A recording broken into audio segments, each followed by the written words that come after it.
I'm making fried rice with like eggy tofu, sriracha, canned vegetables.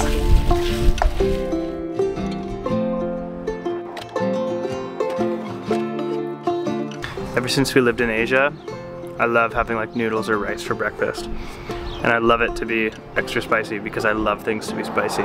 These are some of the best skipping rocks I've ever seen. There's so many of them. I don't know how to skip rocks. It's because you have no coordination. What? What do you mean I have no coordination? Hate to break it to you. What? Hate for you to find out this way. This is how you skip a rock. Even though this one's really heavy and it's probably not going to skip that well. Yeah, I hope this is the worst skip you've ever had.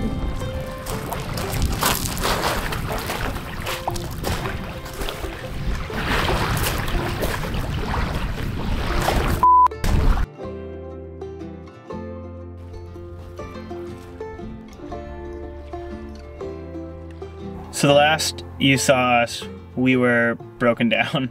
The truck was leaking a ton and it was heating up very fast because basically there's cracks in the radiator, which is obviously not good. It means the engine is not able to cool itself down. It's just heating up, and it's a really good way to completely destroy your engine. Thankfully, we didn't destroy the engine. I was able to get it to my friend's house who has tools, and him and I removed the radiator, the old radiator, and we had a new one ordered, which was really expensive because the only one they had is like this aftermarket sort of off-road radiator. So we got that replaced, put a new one in, and the coolant is running through the engine. Everything's great now.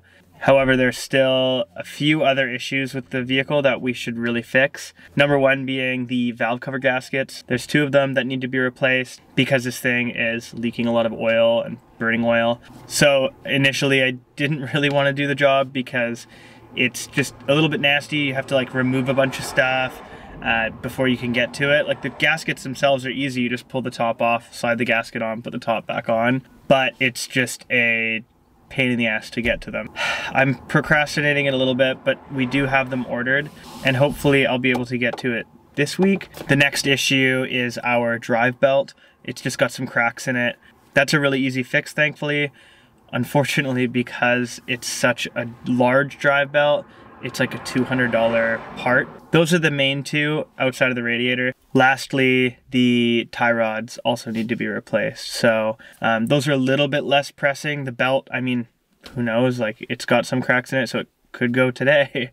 But I have the part ordered, so I'm definitely gonna go pick it up once it's here. Definitely a little bit of a laundry list of things to do, but I mean, we kind of expected it getting a Land Rover Discovery. We'll just work through it. I guess we're gonna get to know the vehicle.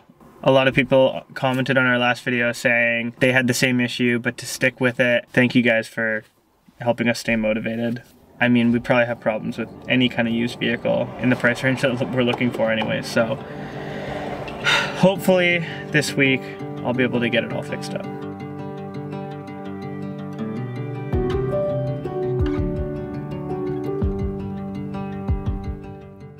This has been on our bucket list since we started doing our research on the Queenstown area, so we're really excited to come see it today. I feel like it gets busier and busier as the weather gets warmer and warmer, especially because the water is apparently very cold, but we're gonna go check it out and maybe get in the water even though it's kind of cold today. So although our plan was to go a little bit further from home, this is kind of our, I guess, test drive to see how our car is doing. Since we were just up with the car, we were like standing on the side of the highway and there was vehicles ripping by. And now we walked like 2.5 minutes into the forest and it's like we're just out in the bush. Water and birds and all these trees. It's pretty bushy. Oh my god, look at this water. It is so clear.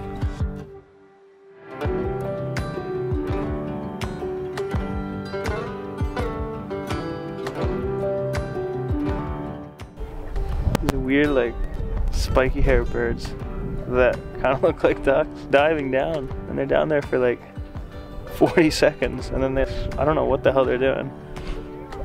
Weird.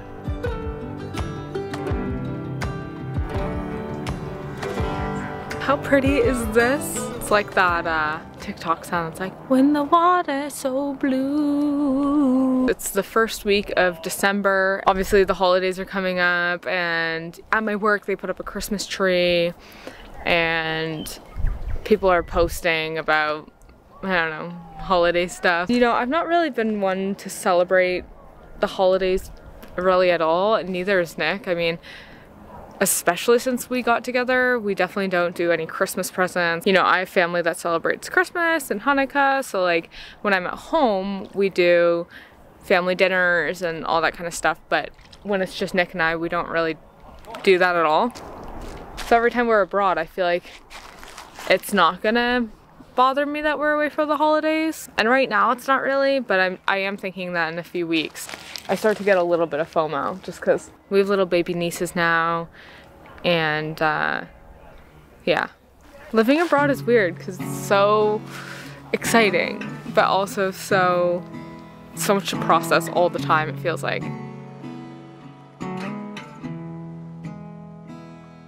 Rachel and I started out as travelers. We just wanted to like live abroad and experience new countries and cultures and foods and people and all of that.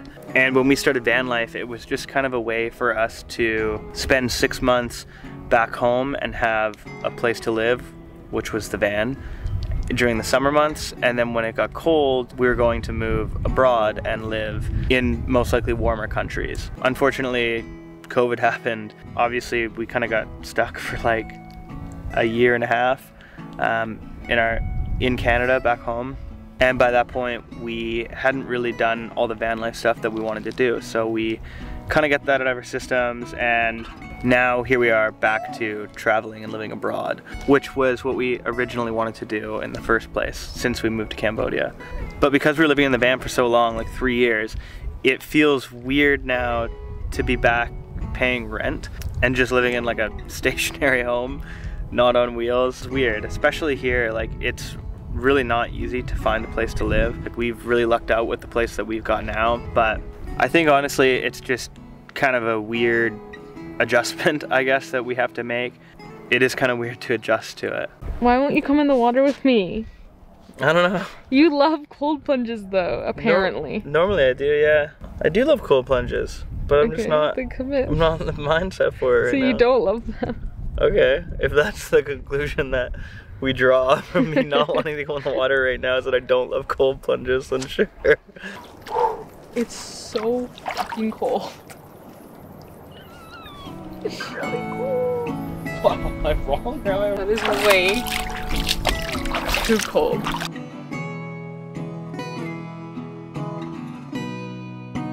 Anyone who's been following our story and like watches our channel would probably know that I am just truly not as confident as a driver as Nick is. My experience driving, I didn't learn to drive until I was in like my mid-20s, and then all of my driving experience was with like smaller vehicles. So by the time we got the ambulance, I was so nervous to drive it. I think mostly the biggest thing was for me was money. When we moved into our ambulance, it was our only asset, and we had sunk all of our money into it, and I was always just so nervous that I was like gonna mess something up. And so now when we got this Land Rover, I was like, hell yeah, I am gonna be able to drive it. But there's one problem, and that is I am terrified to drive on the other side of the road. I didn't think I was going to be.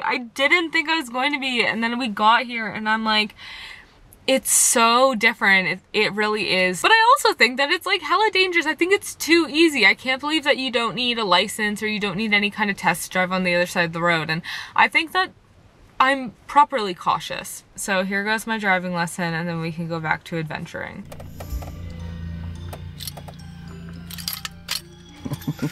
Uh-oh. Well, I can't even get the car on, so. Oh, that's f***ing weird that the signals are on the same side. Oh,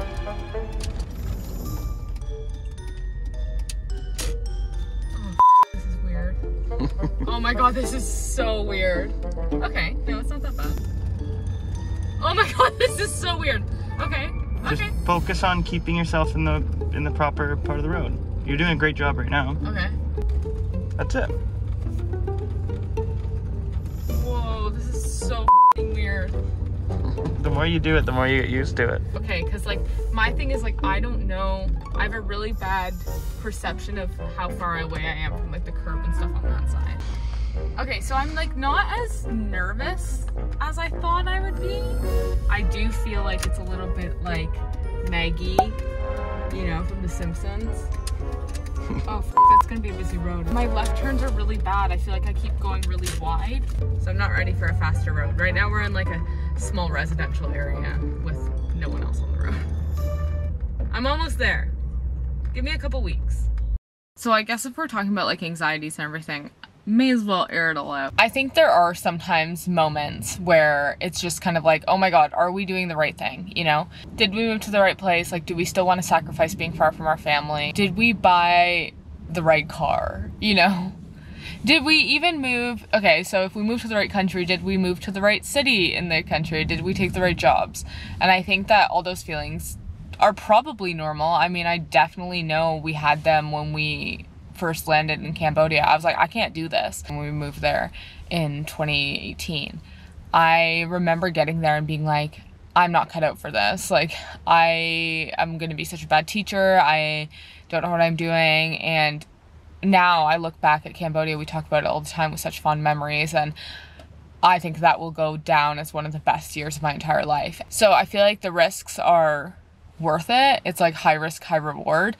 And we obviously moved to a country we had never been to before. And I'm loving New Zealand. We're both loving New Zealand. Like, no doubts about that. It's just kind of that whole like, oh, are we doing the right thing for where we're at in life right now? And I think so. Also, I didn't even put it in this video, but my laptop also broke down the same day that the car broke down. So that was $4,000 for my new laptop. Oh my God, that was so stressful. And then it can be really hard to look at things with a clear mind when you're going through stressful situations. Our brains are already working in overtime because we're in a new country, and when you're in a new country, you're learning the new customs, like driving on the other side, for example, and just like, you know, where to go, directions. We're in a new city, we've never been here before, so our brains are constantly working, and I feel like it's just easier to get burnt out. And so I feel like every single little thing, even how I mentioned with the holidays, that feels more emotional than it typically would. You know what I mean? But I'm always trying to convince Rachel that, like, it's fine and we're just getting used to living here. Everything will work out. It just takes time.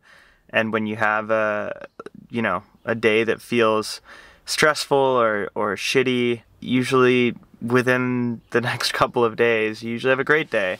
And then you have a string of great things that happen. So it's just the ups and downs of life and moving abroad and traveling and all that. I know. I was just saying though, like, it's hard to like remember when you're in the moment. Yeah. Why are you so good at remembering that all the time? I just don't often let my emotions get the best of me, I guess. Like those emotions. I don't know. What emotions are you bad at keeping wraps on? Oh, we're not talking about that. I know. So. I get to know. Yeah, you get to know. The whole point, I don't want it to be like toxic positivity, because moving abroad is fun, but it's not always fun. Yeah, you just have to stick things out. Remember when we first moved to Cambodia, I was like, I can't do this. Yeah. We almost went home. I hope we look back and... We will. No, I hope. We obviously will.